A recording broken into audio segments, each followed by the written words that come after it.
로마서 7장 1절에서 13절입니다. 키워드는 율법이 죄냐, 악용되는 율법, 성령을 따라 행함입니다.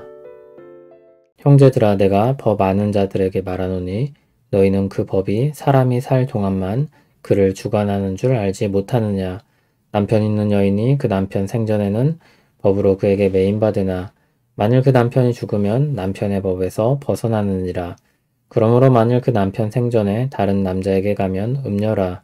그러나 만일 남편이 죽으면 그 법에서 자유롭게 되나니 다른 남자에게 갈지라도 음녀가 되지 아니하느니라. 그러므로 내 형제들아, 너희도 그리스도의 몸으로 말미암아 율법에 대하여 죽임을 당하였으니 이는 다르니 곧 죽은 자 가운데서 살아나신 이에게 가서 우리가 하나님을 위하여 열매를 맺게 하려 함이라. 우리가 육신에 있을 때에는 율법으로 말미암는 죄의 정욕이 우리 지체 중에 역사하여 우리로 사망을 위하여 열매를 맺게 하였더니 이제는 우리가 얽매였던 것에 대하여 죽었으므로 율법에서 벗어났으니 이러므로 우리가 영의 새로운 것으로 섬길 것이요 율법 조문에 묵은 것으로 아니할지니라. 그런즉 우리가 무슨 말을 하리요? 율법이 죄냐? 그럴 수 없느니라. 율법으로 말미암지 않고는 내가 죄를 알지 못하였으니 곧 율법이 탐내지 말라 하지 아니하였더라면 내가 탐심을 알지 못하였으리라. 그러나 죄가 기회를 타서 계명으로 말미암아 내 속에서 온갖 탐심을 이루었나니 이는 율법이 없으면 죄가 죽은 것임이라. 전에 율법을 깨닫지 못할 때에는 내가 살았더니 계명이 이름에 죄는 살아나고 나는 죽었도다. 생명에 이르게 할 그 계명이 내게 대하여 도리어 사망에 이르게 하는 것이 되었도다. 죄가 기회를 타서 계명으로 말미암아 나를 속이고 그것으로 나를 죽였는지라. 이로보건대 율법은 거룩하고 계명도 거룩하고 의로우며 선하도다. 그런즉 선한 것이 내게 사망이 되었느냐? 그럴 수 없느니라. 오직 죄가 죄로 드러나기 위하여 선한 그것으로 말미암아 나를 죽게 만들었으니 이는 계명으로 말미암아 죄로 심히 죄되게 하려 함이라. 아멘. 은혜 아래에 사는 신앙에 대해 이야기했습니다. 그러면 죄성을 가진 사람들은 늘 던지는 질문이 있습니다. 그러면 방종에 빠지지 않겠냐는 것입니다. 6장에서는 그럴 수 없다고 하며 그 근거로 다음과 같은 것들을 이야기했습니다. 우리는 그리스도와 연합했으며 그러므로 죄에 대해 이미 죽은 자들로서 죄를 따라 살 수 없다고 했습니다. 또 이전에는 죄가 우리 주인이 되어 이리저리 끌려다닐 수밖에 없었는데 이제 우리는 은혜의 지배를 받게 되었다고 했습니다. 그리고 오늘은 또 다른 논증을 이어갑니다. 1절을 보면 법 아는 자들에게 말한다고 했습니다. 이제부터 이야기할 원리는 그들에게 상식적인 내용일 것입니다. 이렇게 말하면 충분히 이해할 수 있을 것이라는 겁니다. 법은 사람이 살아있는 동안만 적용이 됩니다. 예를 들어 결혼한 여인은 남편이 살아있는 동안만 남편에게 속한 사람으로 여겨집니다. 그러나 남편이 죽으면 그 법에서 벗어납니다. 그래서 남편이 살아있을 때는 간음죄를 적용할 수 있지만 이후로는 그 법에 얽매일 필요가 없다는 것입니다. 신자는 그리스도의 몸으로 말미암아 율법에 대해 죽임을 당했다고 했습니다.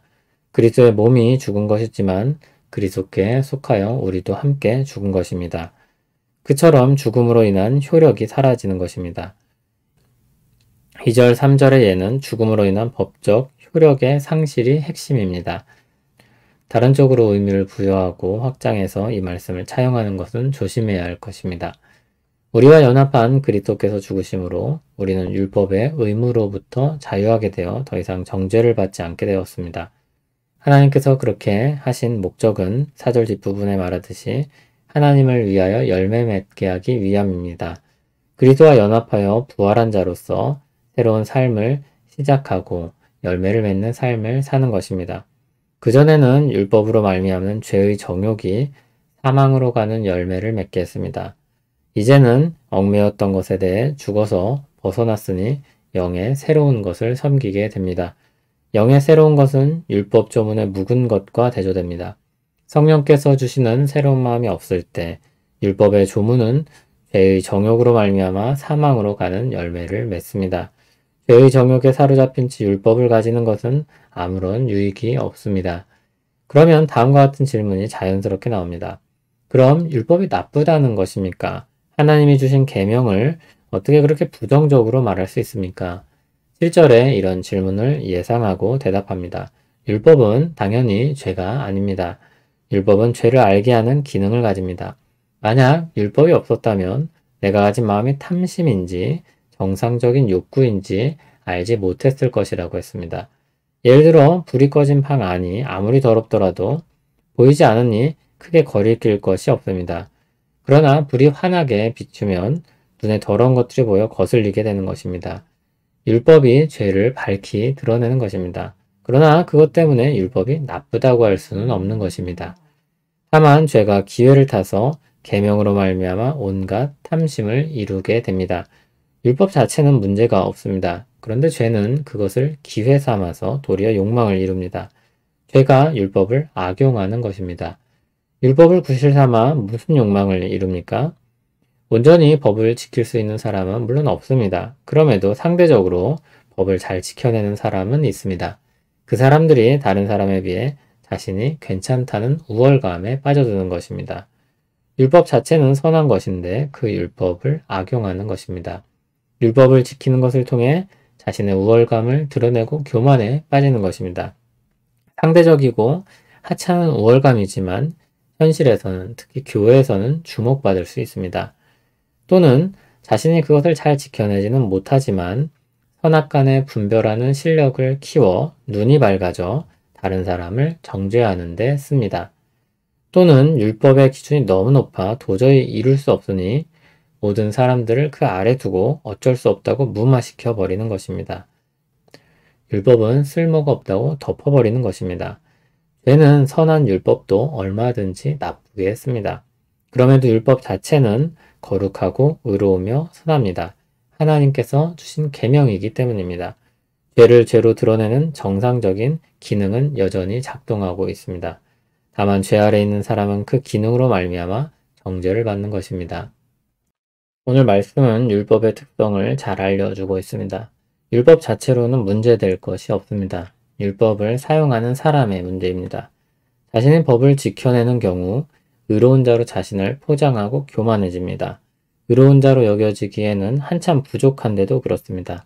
도토리 키재기 같은 것입니다. 한편 법을 지켜내지는 못해도 정죄하는 용도로 쓰는 경우도 많습니다. 이 경우 똑똑하고 성실할수록 사람들을 더 많이 쉽게 죽입니다. 아예 포기해버리는 경우도 있습니다. 어차피 지키지 못할 법이니 있으나 마나 지키나 마나 매 한 가지라는 것입니다. 더 나아가 하나님께 책임을 돌리기도 합니다. 지키지도 못할 율법을 주셔서 정죄를 받겠다는 것입니다. 그러나 하나님께 선과 의는 절대적인 기준으로 항상 가지고 계셨던 것입니다. 죄인이 죄로 말미암아 거기서 벗어날 수 없게 된 것이 문제입니다. 세금과 관련된 법과 체제를 잘 알아서 불필요한 세금 지출을 줄이는 것은 지혜입니다.